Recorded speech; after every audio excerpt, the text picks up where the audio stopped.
Hi, my name is Marina. I'm a third-year law student at the University of Pennsylvania, and today we're going to talk about the famous Supreme Court case, Morse versus Frederick. I think you'll really enjoy learning about this case. It involves what constitutional rights students have while they're at school. It involves the First Amendment, and what I think you'll find interesting, it's really about when students can get in trouble for making certain jokes at school, and maybe when they can't. So let's get into the facts. This case took place in the city of Juneau, Alaska. The Olympic torch relays were scheduled to happen in the city, so you've probably heard of the Olympic torch. It's lit before every Olympic Games, and whatever country is hosting the Olympics also hosts these Olympic torch relays, where people are chosen to carry the Olympic torch through certain cities and towns in the hosting country. So this is a global tradition, and Juneau, Alaska was very excited to host one leg of the Olympic relays. A local high school decided to let students miss part of school, stand outside, and watch the Olympic torch pass by. They thought it was fun for students to be a part of this historic event. The school had chaperones, and this was an event that was going to be supervised by the school.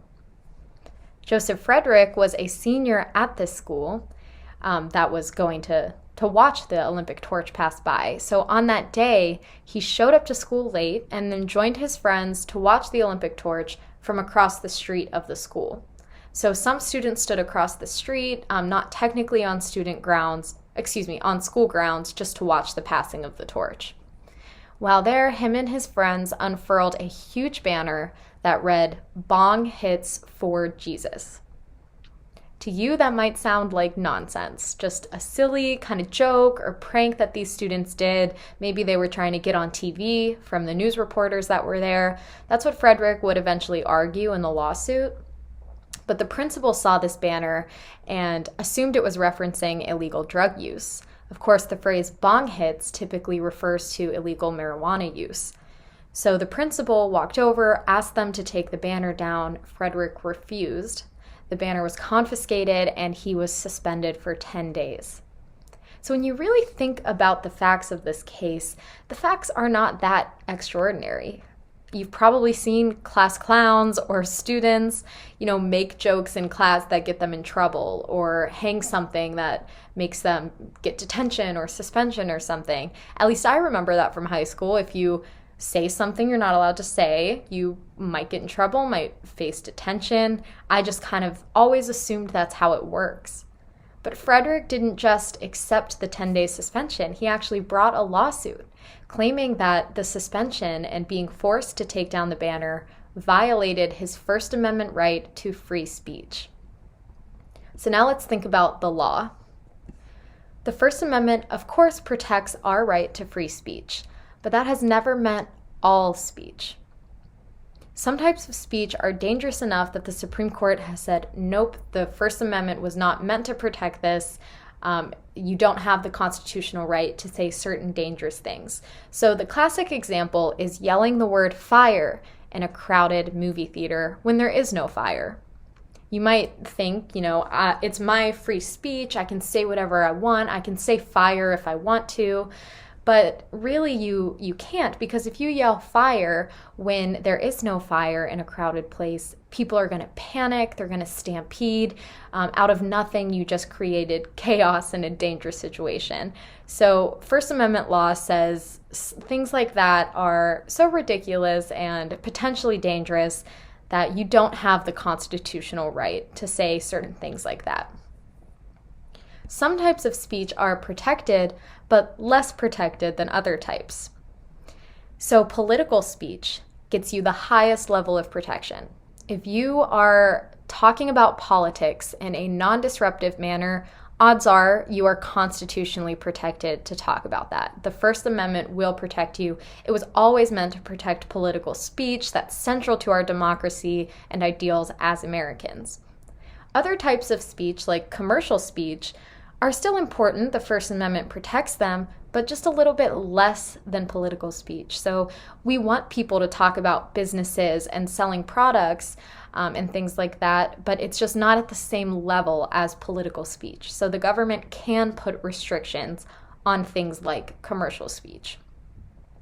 So this could be an entire class. I'm only giving you these examples to highlight that free speech does not mean you get to say whatever you want, whenever you want. There are cases when their government is allowed to restrict free speech. The other important legal aspect here is that Frederick was a student and this was a school event. If you represent Frederick, if you are Frederick's attorney, remember he was the student, you would say he wasn't at school, he was across the street from the school, not on school property, therefore he can't get in trouble for what he says outside of school. But if you represent Principal Morse and the school board, you would argue this was a school event, they had chaperones, the school was responsible for Frederick's safety, and therefore the rules of the school apply. That might be a little fun argument you'd consider making if you debate this case. The point is, and the reason that's important is because students at school, they have the right to free speech. Students have constitutional protections while at school. A case called Tinker established that. But students have less constitutional protection than adults just out in the world. For example, school officials can search a student's locker, but the government under the Fourth Amendment cannot just search an adult's home for no reason. So in this case and many cases, the courts are trying to figure out just what kind of constitutional protections students have while they're at school. What are the limits? Schools need to run and be kept orderly, but students have their constitutional rights. So where is that balance and where is the line drawn? So what do you think about Frederick's case? Do students have the constitutional right to make drug references or hold up silly posters like the Bong Hits for Jesus poster at a school event? Or should school officials be able to stop students from doing it and give them suspensions when they break school rules? Do you think it matters that the poster was about bong hits? Do you think drug use is dangerous, like yelling fire in a movie theater? That means that the government should be able to restrict it? What if it had said, "We love Alaska"? Would that have changed the analysis, or could he still be punished for that if there was a rule against saying "you love Alaska"? Where is the line drawn? So this case is fun to debate because you get to think about how much free speech students should have at school. Can students talk about drug use? Is that protected by the First Amendment? Is drug use is it political speech? You know that there's political debates about whether drugs should be legalized or not. So maybe Bong Hits for Jesus was a political statement after all. And if Frederick wins and the court says, yes, the First Amendment protects this speech, will schools be overridden by pranksters and people talking about illegal drugs? And does that become a danger to students?